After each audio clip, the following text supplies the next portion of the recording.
1988年，全日本企业花掉交际费的总和相当于整整1年的国防预算。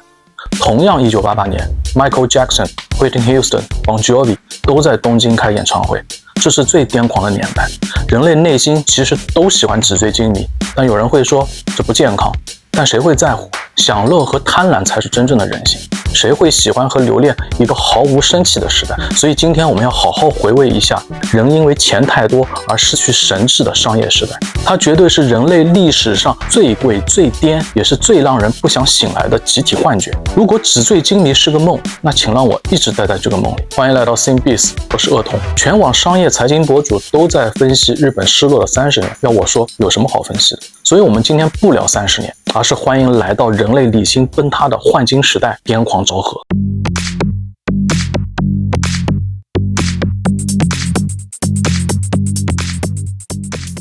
如果穿越回到1980年的东京，你第一件事会干什么？如果是我会深深的吸一口气，因为那时候空气里全是钱的味道。很多年轻人问昭和到底有多癫狂？这么说吧，全日本人的财富在睡觉的时候就莫名其妙翻了几番。80年代是日本在全世界收割资产的黄金10年，广场协议的签署，日元在短短3年内对美元翻了1倍，从原来1美元换240日元变成了120。日本银行为了对抗汇率上升带来的出口压力，把基准利率从5直接砍到了2.5%，大量的廉价日币像海啸一样冲进市场。那时候的钱不是生存货币，是通往感官极限的燃料。昭和时代的东京，当时就像游戏和漫画里的赛博朋克未来城市。而丹下健山这位昭和时代的建筑教父提出了特别中二的东京计划1960，就是在东京湾建立巨大的海上城市阿基拉里的新东京，就是把这种填海造陆的昭和幻象完全视觉化。这种理念认为东京应该像一个有机体不断生长。阿基拉里那种血肉和机械融合的恐怖场景，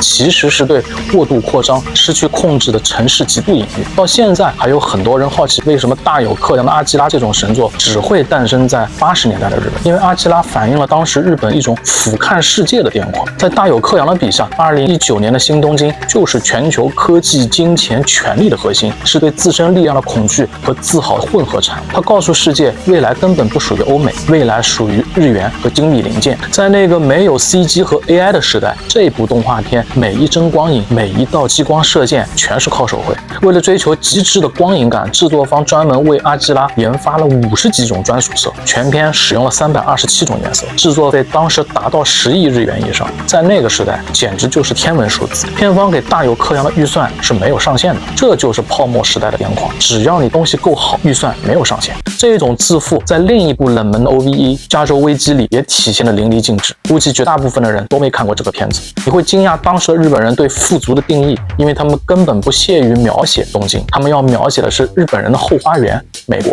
当时日本人相信，只要有钱，全世界的资源、阳光、时间都是可以买来的，所以满屏的 Porsche、Ray-Ban、加州阳光，画面里每一帧好像都在讲，加州的阳光再灿烂，也不过是日元照射下的一抹滤镜。这种狂妄在《攻壳机动队》里成了赛博朋克的底色。那时候的日本人真觉得未来的世界中心就在新宿，连统治全球的机器人零件也得打上 Made in Japan 这种钢印。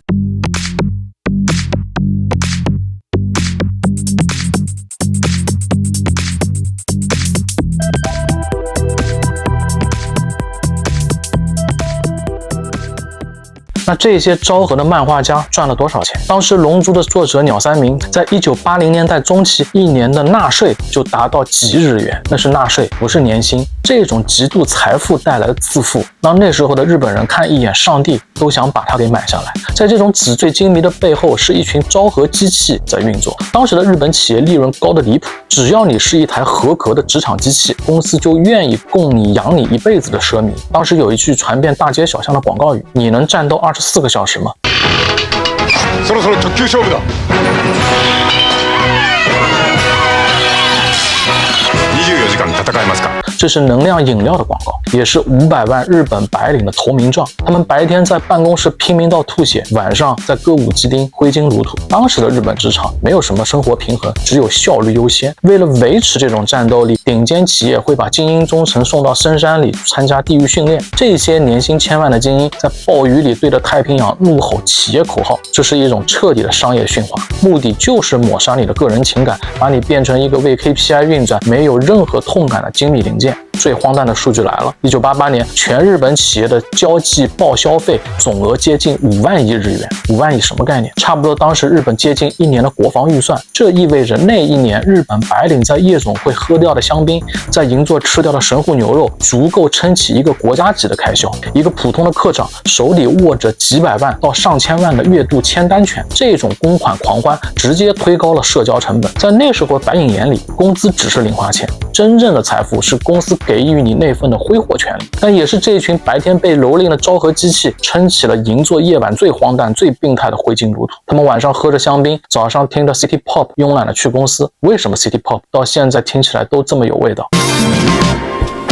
Stay with me 真夜中のドアを叩き。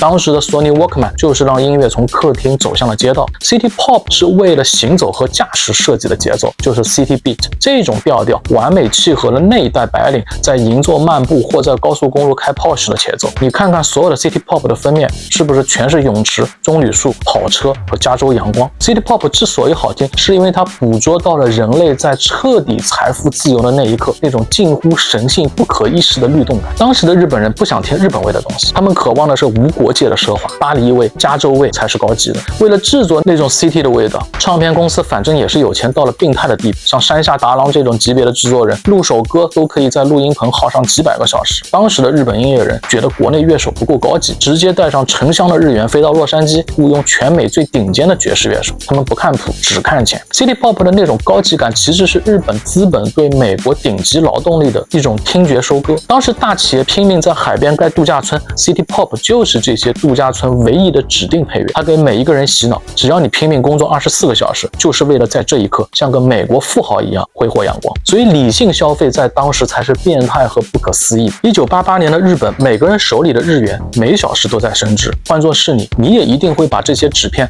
换成能发光、能震撼感官的食物，说不定你比他们还要颠。当时的日本进入了一个金箔化时期，流行10金派对，顶级餐厅里的神户牛肉还有 sake 清酒全部要盖上一层厚厚的金箔。那时候日本人相信黄金除了保值以外还能装饰外表，甚至通过吞噬进入灵魂完成某种阶级的洗涤。银座的田中贵金属商店在那个10年里门槛都要被踩断了，他们推出了纯金造的钢琴，售价几个亿。你以为这是艺术品？肯定不是。买家买回去可能连五线谱都看不懂，他们就是想在派对上用纯金的琴键弹出一个和弦，听着那种金钱撞击的物理声音。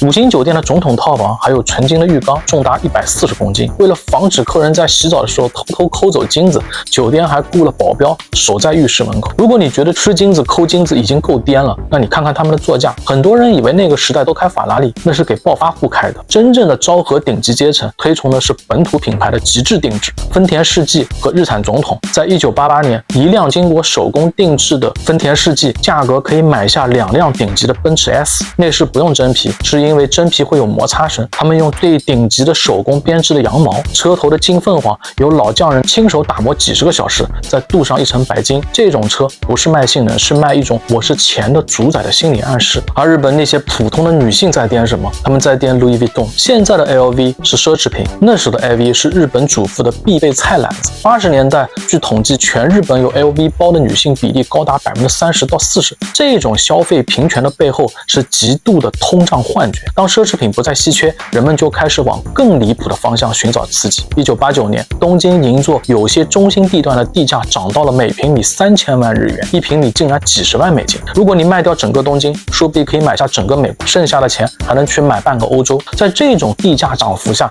东京的白领们早就失去了对土地的敬畏和耐心。只要你今天签下一张合同，哪怕明天房东反悔，违约金都够买一辆法拉利了。这种狂热还直接输出到了海外。那时候东京买房是不需要看房，没有现在的 VR 看房，没有互联网，只有传真机。澳洲的黄金海岸、夏威夷檀香山，当时的中介会把房产信息通过传真发到东京办公室，一张模糊的黑白图案，上面只有地段和价格，你只有5分钟考虑时间，超过5分钟，这套房子会被其他日本人抢走。很多人在夏威夷买了3套别墅，直到泡沫破裂，他们可能都没去过，甚至在地图上都指不出他们的房子在哪。他们在买房子吗？他们在买一种定价权的幻觉。他们觉得全球资产就像抓娃娃机一样，可以随意抓进口袋。这种盲盒投资的底层幻觉是日元永远升值，资产永远通胀，日本永远是世界的债主。这是一种典型的跨时空资产收割。但买房还不够，想要上升到更高的阶级，你得更像。所以那时候的日本，高尔夫不是一项运动，是一个阶级门票，是你进入顶级商业的入场券。当一个位于千叶县和静冈县的高尔夫球场可能还在打桩，可能还是一片荒地，他的一张会员证就能被炒到4亿日元。为什么会有人花4亿买一张荒地废纸？因为在那个时候，如果你想和5万亿交际费的科长、部长、CEO 们谈生意，必须在国岭上相见。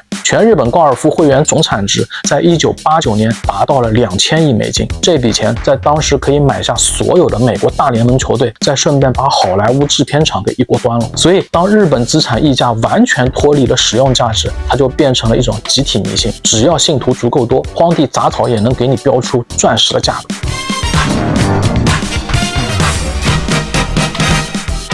接下来，欢迎来到东芝芝浦的 Juliana Tokyo。这里不是普通的夜店，它是日本泡沫破裂前最后的海市蜃楼。在一个由仓库改建的巨型空间里，天花板上挂着吊灯，舞台上挤满了挥舞羽毛扇的女孩子，那些隐藏在暗处 VIP 包厢的人，他们就是后来卷入风暴的银行高层、野村证券的操盘手、握着万亿日元贷款的开发商和来自新宿和港区的政界门阀。这里光门票就要1万日元。在 Juliana 最核心的商业逻辑就是香槟塔，几百瓶顶级香槟像瀑布一样倾泻下来，一晚上的营业额轻而易举就可以突破几十亿日元。在那个时代，挥霍就是信用背书，因为如果你在夜总会连1万日元的小费都不舍得给，谁会相信你能搞定价值几千亿的土地开发案？这就是癫狂昭和的真实底色，钱已经多到了失去了作为一般等价物的尊严。日本人在极度的自负中开始尝试购买永恒。1990年，昭和纸业的会长齐藤了英在短短的时间内，在拍卖行总共2次花了1.2亿美元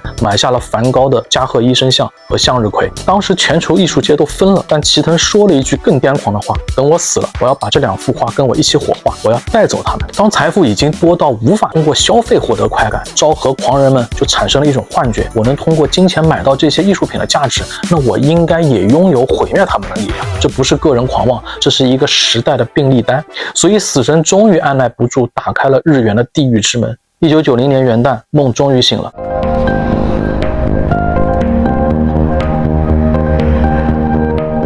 日本银行新任总裁三重野康高位接盘，被后来的人称为平成之鬼，因为他向媒体号称我和通胀只能活一个。他无法忍受这种全民癫狂，直接按下了红色暂停键，加息收紧。短短1年，东京股市暴跌40%，市值蒸发掉了一个英国的 GDP， 银座地价开始融化。据经济学家估算，一个泡沫破裂过程，整个日本国民的资产损失高达1500万亿日元，是日本全国整整3年的 GDP 总和。那些通过盲盒买房的白领，一夜之间欠了银行一堆贷款，而且工作3辈子可能也还不清。那些花几个亿日元买下高尔夫会员证的精英，手里只剩下一张废纸。500万的昭和机器一夜之间变成了街头游魂，但他们依然在24小时战斗，不是为了奢靡，这次是为了在不断倒闭的企业里保住饭票。现在的博主都在感叹失落的30年，都在劝诫年轻人不要低欲望和躺平，但看完今天的深度癫狂，你还会这么想吗？现在的东京空气里没有钱的味道，只有淡淡的清冷。虽然那是一场终究会破碎的泡沫，但在这个毫无生气的时代，最后问大家一个问题：如果给你一张通往1980昭和的单程车票，你会选择在黄金美梦里癫狂，还是愿意留在现实里清醒，做一个旁观者？Sim Biz 带你看透商业的背后。我们下期见。